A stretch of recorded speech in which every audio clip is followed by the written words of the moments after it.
요즘 노후 자금 굴리시는 분들 비만 치료제 ETF 하나쯤은 눈여겨보셨을 겁니다. 그런데 최근 한 달 흐름을 보면 분위기가 심상치 않습니다. 잘 나가던 상품이 왜 갑자기 주춤한 걸까요? 오늘은 이 이야기를 자세히 짚어드리겠습니다. 위고비와 마운자로 이름은 낯설어도 요즘 뉴스에 자주 등장하는 비만 치료제입니다. 이 약을 만드는 회사에 투자하는 ETF가 국내에도 여러 개 있습니다. 그런데 이 ETF들이 최근 한 달 사이 일제히 하락했습니다. 처음에는 시장 전체가 흔들려서 그런가 싶었습니다. 하지만 들여다보면 이야기가 조금 다릅니다. 노후 대비로 헬스케어 ETF를 들고 계신 분들이라면 오늘 내용이 남 얘기 같지 않으실 겁니다. 왜냐하면 이 흐름이 단순히 주가 몇 퍼센트 오르고 내리고의 문제가 아니기 때문입니다. 시장 구조 자체가 바뀌는 신호일 수 있습니다. 지금까지의 핵심을 한 문장으로 정리하면 이렇습니다. 잘 나가던 비만 치료제 ETF가 최근 한 달간 나란히 하락했고 그 배경에는 단순한 시장 조정 이상의 변화가 숨어 있습니다. 국내에서 비만 치료제에 투자하는 ETF는 3개 정도로 알려져 있습니다. 지난달 21일부터 이달 21일까지 한 달 사이 이 ETF들은 나란히 2%에서 4% 하락했습니다. 큰 폭은 아니지만 방향성이 뚜렷하다는 점이 눈에 띕니다. 이 ETF들이 담고 있는 대표 종목은 두 곳입니다. 위고비를 만드는 노보노디스크 그리고 마운자로를 만드는 일라이릴리입니다. 그런데 두 회사의 주가 흐름이 정반대로 갈렸습니다. 같은 한 달 동안 노보노디스크 주가는 7% 떨어졌고 일라이릴리는 오히려 6% 올랐습니다. 이 지점입니다. 왜 이런 차이가 났을까요? 답은 실적에 있습니다. 올해 2분기 노보노디스크는 매출 17조 원을 기록했습니다. 작년보다 7% 늘었습니다. 나쁘지 않은 성적처럼 보입니다. 하지만 일라이릴리는 매출 32조 원, 작년보다 무려 48% 성장했습니다. 성장 속도 자체가 비교가 되지 않습니다. 조금 더 들어가 보겠습니다. 노보노디스크는 위고비와 당뇨병약 오젬픽을 합쳐 11조 원의 매출을 냈습니다. 일라이릴리는 비만약 젯바운드와 당뇨병약 마운자로를 합쳐 21조 원을 벌었습니다. 2배 가까이 차이가 납니다. 그래서입니다. 시장이 노보노디스크보다 일라이릴리에 손을 들어준 이유입니다. 증권가에서도 이 흐름을 주목하고 있습니다. 한 국내 증권사 수석연구원은 노보노디스크의 올해 실적 전망치가 기대에 못 미쳤다고 짚었습니다. 다만 지난달 시장 전체가 조정을 받은 영향도 있었던 만큼 헬스케어 업종만 유독 크게 빠진 것은 아니라는 분석도 함께 나왔습니다. 즉 개별 기업의 문제와 업종 전체의 흐름이 겹쳐 있다는 얘기입니다. 여기서 헷갈린 분들 많습니다. 비만약 시장이 커지는데 왜 주가는 흔들리는지 궁금하실 겁니다. 시장조사업체 자료에 따르면 세계 비만 치료제 시장은 작년 10조 원 규모에서 2034년에는 94조 원까지 성장할 것으로 전망됩니다. 10배 가까운 성장입니다. 시장 자체는 계속 커지고 있다는 뜻입니다. 문제는 이 큰 시장을 노리는 경쟁자가 점점 늘어난다는 데 있습니다. 위고비와 마운자로는 원래 주사로 맞는 약이었습니다. 그런데 이제는 먹는 비만약으로 경쟁이 옮겨가고 있습니다. 여기에 다른 글로벌 제약사도 뛰어들었습니다. 한 곳은 1년에 한두 번만 맞아도 되는 주사형 비만약을 개발 중이고 또 다른 곳은 먹는 비만약을 준비하고 있습니다. 이제 승부처는 살을 얼마나 빼느냐가 아니라 얼마나 편하고 부작용 없이 오래 효과가 가느냐로 옮겨가고 있습니다. 경쟁만 문제가 아닙니다. 특허 문제도 있습니다.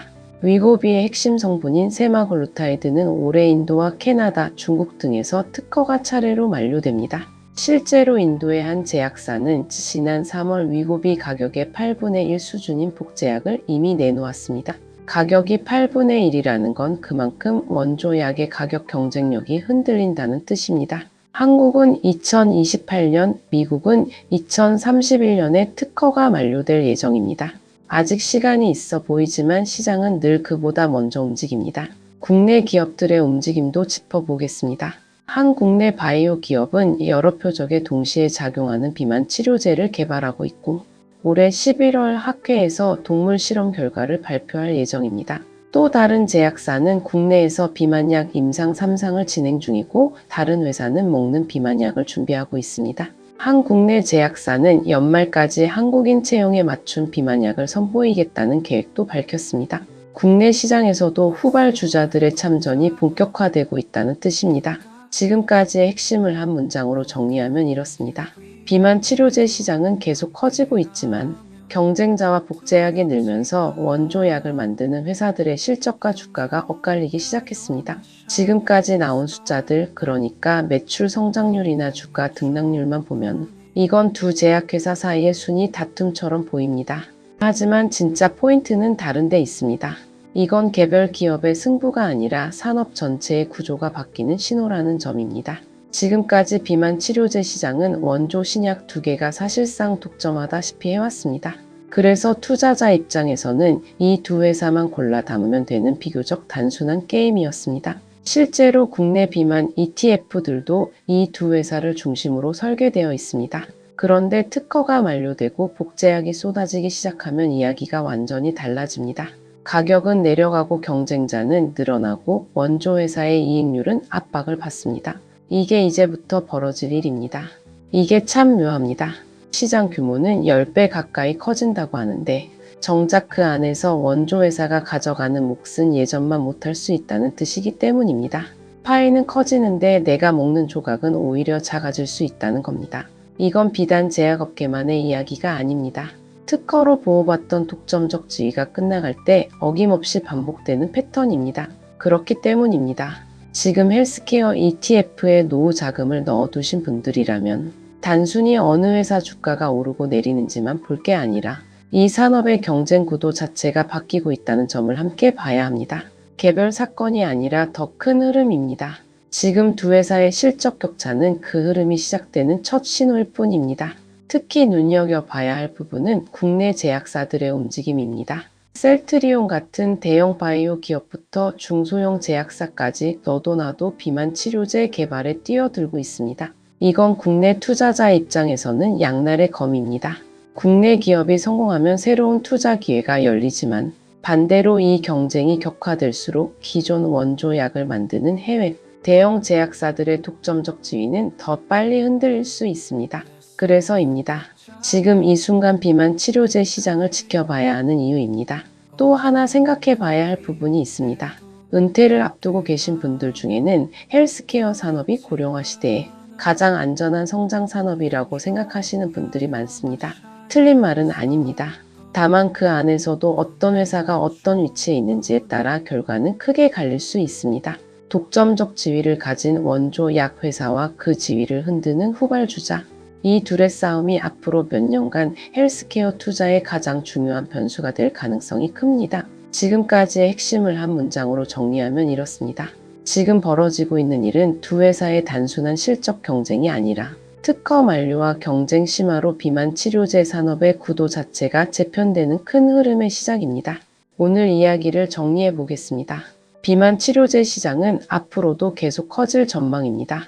하지만 그 성장의 열매를 누가 가져갈지는 이제부터 다시 정해질 가능성이 큽니다. 특허가 만료되고 복제약이 늘고 새로운 경쟁자가 등장하면서 지금까지의 승자가 계속 승자로 남을지는 아무도 장담할 수 없습니다. 노후 자금을 헬스케어나 비만 치료제 관련 상품에 나눠두신 분들이라면 이번 기회에 한 가지 질문을 스스로에게 던져보시면 좋겠습니다. 나는 지금 이 산업의 성장에 투자하고 있는 걸까요? 아니면 특정 두 회사의 독점적 지위에 투자하고 있는 걸까요? 이 질문에 대한 답에 따라 앞으로의 대응이 달라질 수 있습니다. 시장은 언제나 변합니다. 오늘 1등이 내년에도 1등이라는 보장은 어디에도 없습니다. 다음 시간에는 이런 산업 재편 속에서 국내 기업들이 실제로 어디까지 와 있는지 좀 더 자세히 들여다보는 시간을 마련해 보겠습니다. 구독과 좋아요는 한 번 더 생각해 보게 만드는 힘이 됩니다. 오늘도 행복한 하루 되세요. 감사합니다.